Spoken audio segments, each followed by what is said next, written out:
चलेला जिला में हमारे शासन जानू अनमवा धने बूत छोड़ी दी प्रशासन जानू।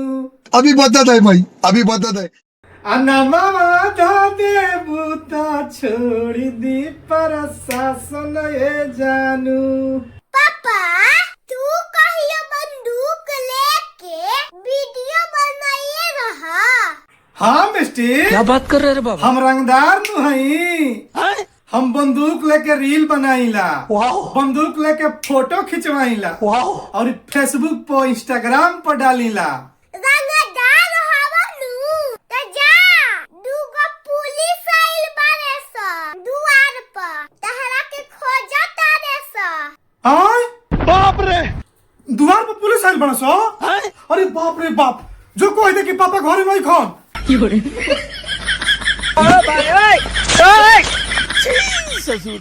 अभी खातिर रील बनावत रहला हा कि नामवा धो देबू त छोड़ दी प्रशासन और दूगो पुलिस दुआर पे आई बारे स त पलंग के नीचे लुकाता रह।